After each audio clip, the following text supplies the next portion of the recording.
안녕하세요, 김 선생님. 예, 안녕하세요. 반갑습니다. 네, 오늘은 교통사고 관련돼서 궁금한 게 있어서요. 아, 예, 물어보세요. 예, 문의드려도 되죠? 예, 그럼요.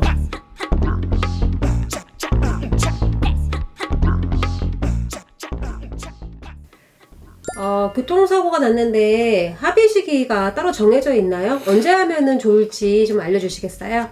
합의 시기는 딱히 정해진 건 없지만 만약에 굳이 정한다면은 본인이 사고로 치료를 받고 이제 몸이 어느 정도 호전됐을 때라 하면 이제 치료를 받으면서 더 이상 치료에 효과가 없고 그 상태가 이제 고착됐다고 느껴질 때 그때 합의를 하시는 게 가장 이상적이에요. 그러면은 뭐 따로 기간은 정해져 있지 않은 건가요?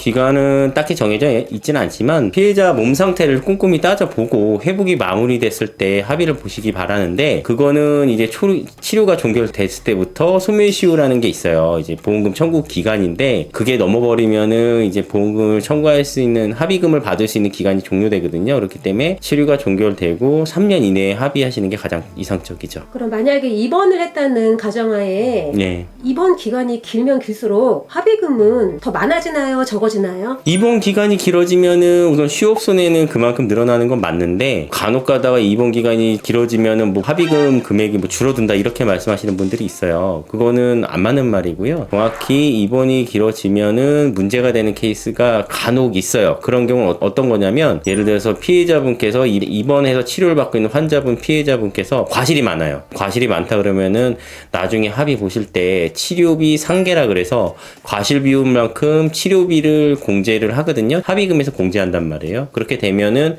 합의금이 줄어들겠죠. 그런 분들은 입원 기간이 길어지면은 이제 병원비가 많이 나오다 보니까 합의금이 줄어든다. 이렇게 얘기를 하는 거죠. 그럼 많은 분들이 가장 궁금해하시는 내용 중 하나일 건데 예. 교통사고 합의금을 받기 전에 예. 주의할 사항이라든지 이런 게 있으면 알려주시겠어요?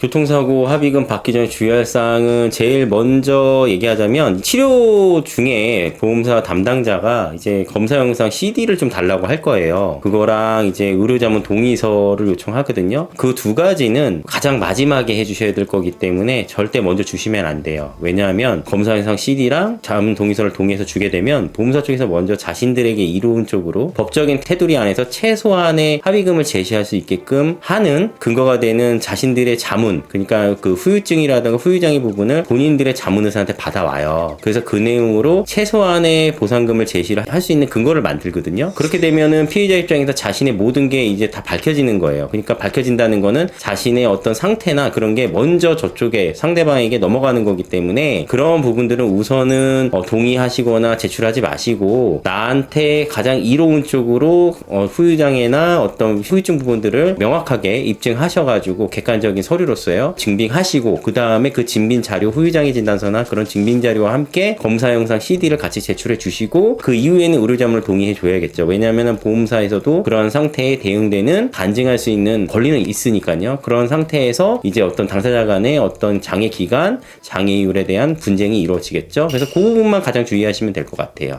그러면 마지막으로 제가 이거는 개인적으로 궁금한 거기도 한데 예. 교통사고 이후에 보험사에서 만약에 합의 전화가 안 와요. 예. 이럴 때는 따로 전화를 해서 담당자랑 얘기를 해야 되나요? 굳이 전화는 안 하셔도 되고요. 뭐 답답하시면은 전화하시는 건 자유이긴 한데 김선사가 당사자라면은 저는 전화는 안 할 것 같아요. 왜냐하면 아쉬운 쪽은 솔직히 보험사 쪽이거든요. 왜냐하면 피해자분께서 계속 치료를 받고 있으니까 지불보증이 이행되고 있고 보험사 쪽에서는 치료비에 대한 보상액이 계속 나가고 있는 거예요. 보험사에서는 합의를 위해서 담당자가 언젠가는 전화가 올 거예요. 그래서 전화 올 때까지 기다리다 보면 전화 오고 그때 보험사 대인배상 담당자가 안내하는 내용들 그 다음에 무슨 합의금을 얘기한다. 그러면 그 내용만 들어보시고 본인의 그러니까 상태에 맞는 합의금인지 그런 부분은 그때부터 좀 자세하게 알아보셔야 될 것 같아요. 교통사고가 나면 많은 분들이 궁금해하실 만한 내용이 많을 것 같은데요. 예. 오늘 영상 내용 외에도 궁금하신 점 있으시면은 댓글에다가 많이 남겨주세요. 저희가 기본적인 상담은 자세히 안내해드리고 있으니 댓글로 남겨주시길 바라고요. 하실 말씀 있으신가요? 마지막으로? 네, 교통사고 합의금 어떻게 보면 요즘에 잘못된 정보들 많이 돌아다니고 있고 인터넷에 정보 검색하면 많이 있기 때문에 본인들께서 쉽게 처리할 수 있을 거라 생각이 드시는데 꼭 그렇지 않아요. 왜냐하면은 잘못된 정보들도 많고 거기에는 변수가 많이 있어서 피해자분들께서 잘못하면 보험사한테 휘둘리게 되는 어떤 현상들이 많이 발생하고 있거든요. 그렇기 때문에 당사자의 어떤 피해 보상에 대한 어떤 문제를 쉽게 생각하지 마시고 되도록이면 독립손해사정사 전문가들에게 좀 한 번쯤은 알아보시고 않고 어떤 방향성으로 가야 될지 정확하게 그 해안을 찾아보시는 게 가장 중요하다고 생각이 듭니다. 네, 알겠습니다. 오늘도 시청해주셔서 감사하고요. 다음에 또 만나요.